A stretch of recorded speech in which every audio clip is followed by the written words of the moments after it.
This week I try my hand at a short story. Not something I've done for many, many years, but here we are. Hope you enjoy. My story is entitled A Life Allegorical.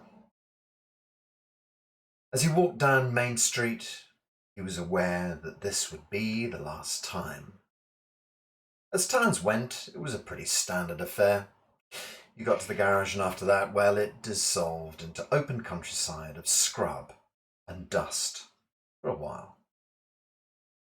The town held so many memories for him. This is where he was born and brought up. He'd been schooled here, learned about religion, played his sports, found his first love. It all seemed to be so simple back then. Why, everybody had followed the same path as he, a well-trodden path that his parents and their parents before had followed. It was a path of security, a path that had a certain certainty to it. When he was younger, he'd expect to go into the family business. That's what everybody around here did. And he was expected to do the same.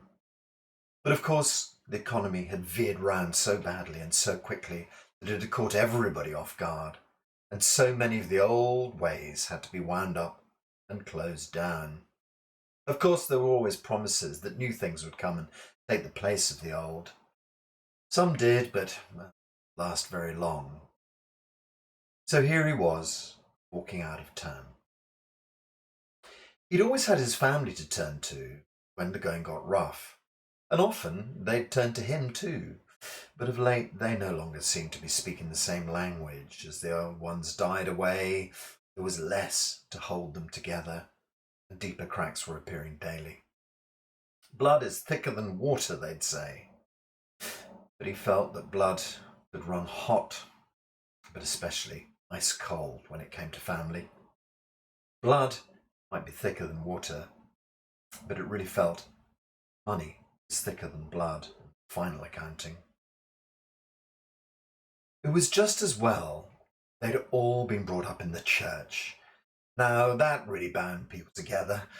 Well, it bound some people together and it excluded others. But it was a good, strong force. Sadly, though, nobody seemed to really want to go there anymore. The churches still had a strong hold over the schools, though. So if you wanted the best for your child, you went to a church on a Sunday for a little while. The bare, respectable minimum amount of time. And eventually you ended up working a swing system with your partner, so you only had to go every second week. He thought it was just sad how you had to spend quite a bit of time afterwards with the little ones, explaining why you thought so differently to the people who ran those places, and why they really needed to rethink everything they'd learned there and at school. It was a strange process. It was the sheer hollowness of the message they were still pushing. Why would it matter what happened to you after you die? Surely when you're dead, you're dead.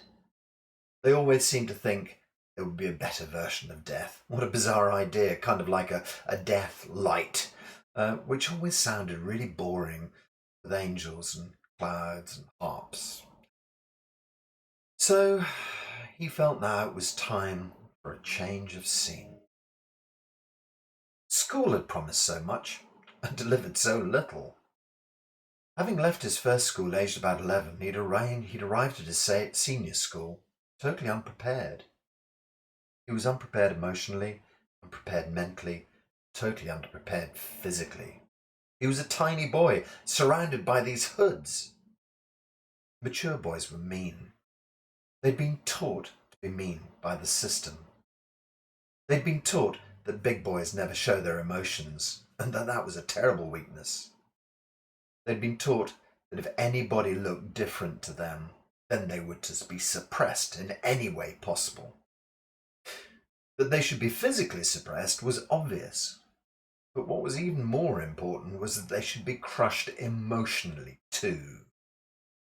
It was as if in having the system crush one's emotions, the only way to respond was to make absolutely sure that everybody else had their feelings extracted from them too. And so the abuse went. from year to year. The mighty dominated the weak. The sportsmen dominated the brain boxes. The males dominated the... Somehow the girls seem to have signed up for this process too. They seem to be enrolled, well, most of them.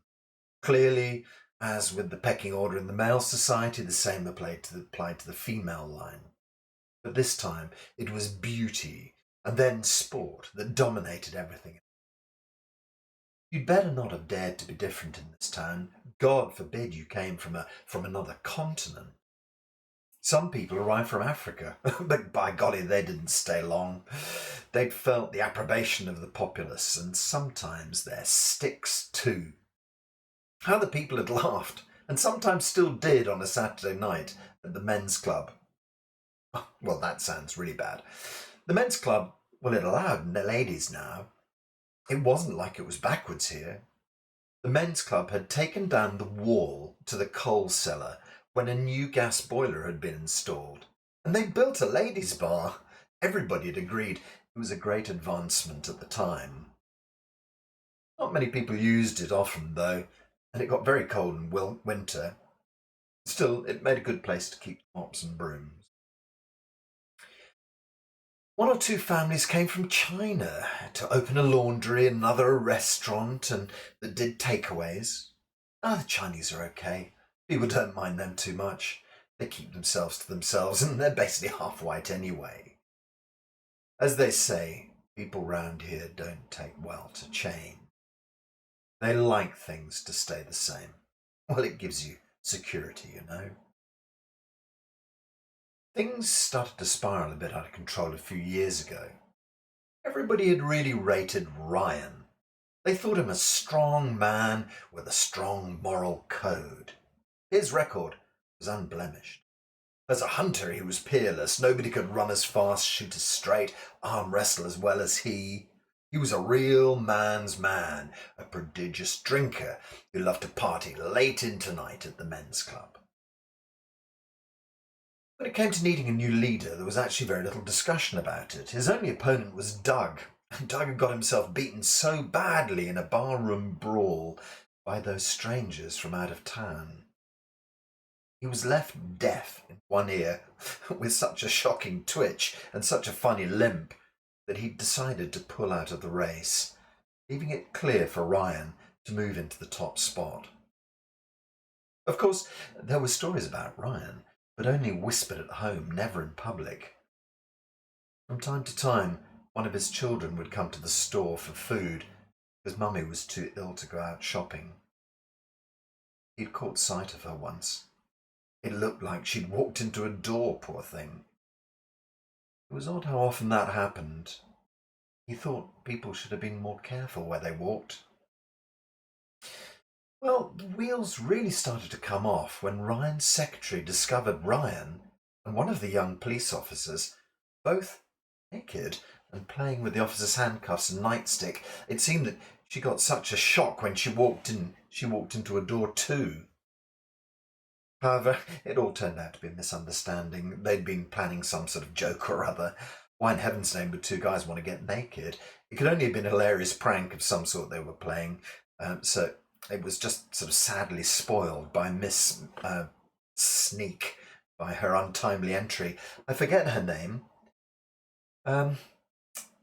He thought it had been something that ended with Barn or maybe Berg on the end.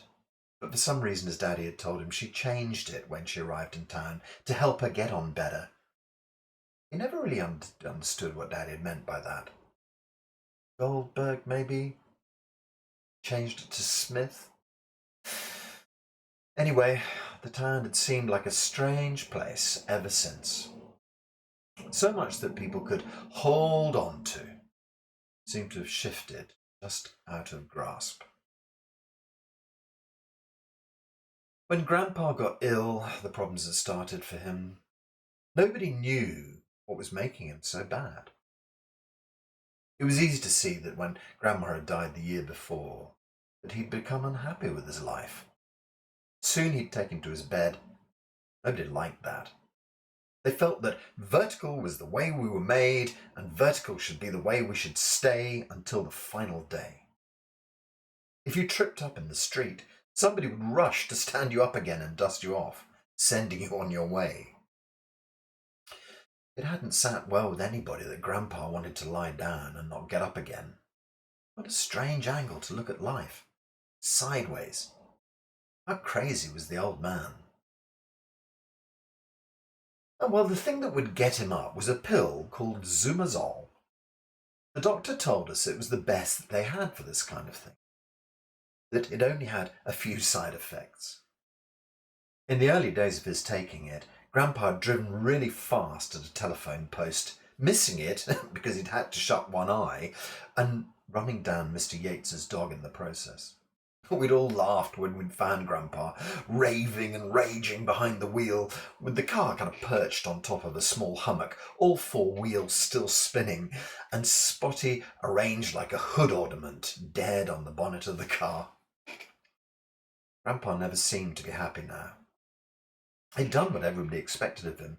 He'd worked from 8 until 6, 6 days a week. He'd provided for 5 children. He hadn't been too unkind to the dogs or Grandma. He'd attended church each Sunday and, of course, the men's club every Saturday night. He'd stuck by his school friends through thick and thin. He'd even helped the Chinese family once. But the last 15 years, they'd just been a bit quiet for him. The professionals didn't really understand why Grandpa hadn't responded well to the Zumazol. Most old people did. If you just dosed up on it and took a comfy seat in front of the television, all your pain went away. It was actually possible to spend 20 hours a day like that. What's not to like, for heaven's sakes? Grandpa had told him that everything had changed too much. Strangers coming into town, shops shutting, post office moving to a corner shop, the police moving to another town, and the fire brigade being manned by volunteers, most of whom were drunk by 5 p.m. In fact, it was even questioned at a town meeting why so many fires happened late on a Saturday night, why the firemen would turn up with beers and burgers that they'd bought the day before. Well, that line of inquiry never got followed up, though. The only people who ever lost property were either from Africa or China or out of town anyway. The judge, who was an honorary fireman himself, had said that it was slanderous to suggest such a thing.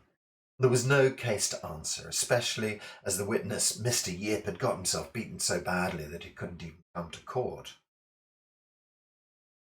And so now he found himself wandering out of town. It was around the time of Grandpa's death that he'd started to doubt things. It wasn't something he could put his finger on. Maybe it felt like a storm was building in the east. Sometimes before a lightning storm, he'd felt the same thing, undefinable tension, foreboding. Now, Grandma was a wise lady. Unfortunately, her wisdom was always getting her into trouble with the townsfolk, especially with our neighbours. Mr. Yates's Spotty ate something one day. They say it was probably Mrs. Yates's Zumarol prescription that had been left on the porch. Well, Grandma made Spotty a tea from leaves and herbs. Well, by the next morning, Spotty was right as rain. They'd all sat around expecting Spotty to die that night, but Grandma's tea had brought him back. People didn't really like that. It offended the natural way. Well, when it's your time, surely. One of the people who'd been most upset with her was Grandpa. After Grandma fell down the cellar stairs, she wasn't that interested in her herbs anymore. He'd spent many years himself in the men's club. Somehow, conversation had worn a bit thin for him, so he'd kind of decided to stop going. When he was younger, he'd been offered such a promising life. Like everybody else, he'd bought himself the dream car, although they'd taken it back when he'd been unable to keep up with the payments. Janie had been so happy when they first married. The shine went off that pretty quick, especially when the factory had closed down. The bank had taken back the keys to number 66. So many of his young friends had bought the dream just like him, and had been deeply disappointed. What choice did you have? Self-anesthetic or suicide? So many young men had opted for the permanent solution. Well, advertising had sold them a dream. Schools and parents had sold them a lifestyle. Everywhere they looked, there were more happy people shoving their dubious stories into their faces. Was any of it ever true? To get so far down the line, then suddenly see the truth of their own situation versus where life had told them they should be by now. It was enough to make many of them end it in disgust with their lives, or with their partners' lives, or just with the lies. Of course, there was the other option. Lie to yourself. Buy the garbage they were selling. Look the other way. Work hard and die early. Sometimes it was just too exhausting to even bother thinking about life. Just work and die. That's the best way. Try not to cause too much fuss as you step quietly into their corporate grave. He tried Zumazol himself quite a bit. Mixed it with a lot of alcohol. Why? Wow, they had some crazy nights. No matter how much fun, the next day was filled with remorse. His body felt tired and bloated these days. TV had been his constant companion when he was young. Wow, those people sure knew how to live. Their teeth were so white, their skin so glowing. That's all he wanted. That's all anybody wanted. He'd caught sight of himself in the bathroom mirror that morning. And though he actually looked nothing like the men on TV, his eyes were sunken and sallow. His skin was greying from the work with the chemicals. Psoriasis was flaring up everywhere. He'd stopped cooking for himself quite a while back. It was much easier to heat up a plate. When you live alone, it's easy to fall into these patterns. He knew what he liked, and so he'd never really looked at the boxes or the ingredients lists. Just sort of click and ping, and there it was. Another thing, another TV suggestion that followed. Made him really sad for a while, seeing their perfect lives so different to his.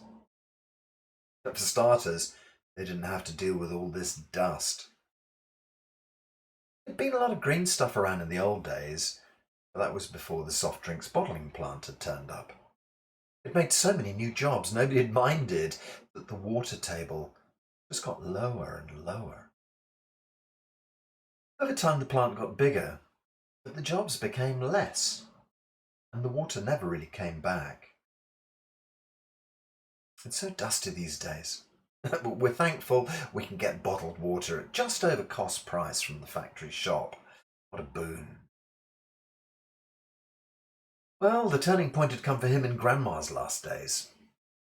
He'd spent much time beside her bed. She'd whispered many things in his ears. She'd come from a town down the road. He'd never ventured out in that direction. But he was headed there now.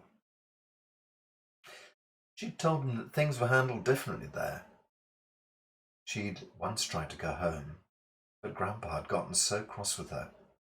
He'd ridden out with 5 other men to bring her back. She wouldn't tell me the full story. Just that Grandpa had persuaded her to stay and not go home again. For her, the dust and the noise of the factories and the bottling plants had always been too much. For him, he'd never noticed it. She told him that the quiet he'd once experienced when he hid under the stairs, that could be found in the old town every day. She'd said the constant shouting of parents, TVs and employers, the constant announcements and encouragement over the town tannoy system, along with the traffic sounds and the blaring of car horns. Well, that just didn't happen where she came from. Imagine that, she said. He'd found it very hard to do. He'd struggled to remember that quiet she'd reminded him. Well, for starters, he'd have to remove his headphones. Initially, the idea of life without sound had rather scared him. The same way that stopping the Zoomazole or the alcohol had done. But bit by bit, drip by drip, moment by moment, he'd done as Grandma had asked and allowed a little bit of quiet into his life.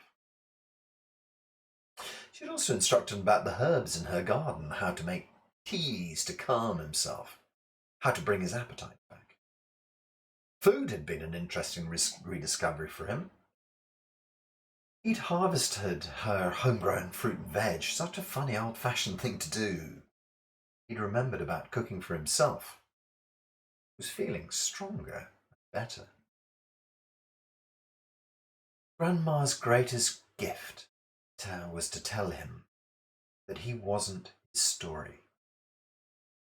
At first, he didn't really understand that. Everybody had always told him how to live. They'd always told him what people like us do. They'd always told him how much like his father he was. Of late, he'd stopped believing them, though. Didn't feel that it was actually true. Feel, yes, there was another gift from Grandma. She talked him through his stories. Did he really believe what the church had been telling him? What about all that stuff on TV? Schools, they'd given him so much hope. Did he believe that? What about love? We saw it on TV every day. Had he been taken in by that version? Slowly, but surely, society was exposed for the fraud it was. The more he looked, the more he found to see right through it. Grandma's tool of silence was a most unusual thing. It seemed that the less he thought, the more he actually understood. For the first time in many years, he was beginning to understand his place in the universe. Oh, well, that was another interesting side effect. For the first time ever, he started to consider what might lie beyond the garage at the end of town. Well, practice makes perfect, they say. There were times of day when he was able to be there in this life, not really be there. Everybody thought he was playing the game like them, nose to the grindstone, it'll all be over soon. They all secretly hoped they would get an easy cancer or a degenerative disease that wouldn't kill them so quickly, but they would have time to take a bit of sick pay, have some time off, have people actually care about them. That was the magic bullet. No more work, lots of sympathy, well paid, and eventually a small pension for their grateful family. From the corporation, never gave a shit about their health whilst they were alive. Certainly didn't shit were about to die now. He was different these days. He was able to spend long passages of time with his mind empty. He looked like he was thinking. Truth was that his mind had finally escaped the bounds of this fly-blown dust bowl.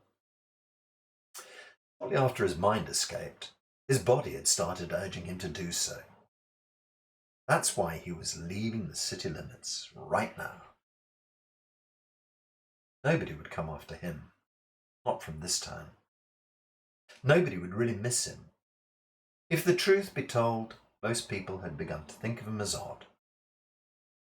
They felt he was out of step with them. Deep down, they suspected his moral compass had gone astray. It wasn't something you could put a finger on, or a look in his eyes that had scared them. like nothing they'd seen before. None of his friends would ever come with him. Partners, lovers, family, children. They all wanted no part of it. Most of them thought it was too difficult. Some too scary, yet others downright wrong, sinful. Somewhere inside, he'd connected with the truth, whom he really was. Once found, it could never be forgotten or denied. One sight of the freedom had been enough to start him packing. One deep soulful gap in his day, like a plunge into a cool lagoon on a baking afternoon, had been enough to convince him that it was worth leaving everything behind. Just touching that truth was enough to let him know that nothing could ever be wrong again, and that everything had started flowing. He just needed to follow watercourse, and life would support him. If he walked into any doors, he'd know he'd taken a wrong turn. As he walked into the cool night, the firm asphalt beneath his feet rose up to meet him. Stars lit his way. The cool breeze whispered words of truth in his ears. The new world lay ahead, empty, still, quiet, and inviting. He felt sure that from this new perspective, life would all start to make more sense.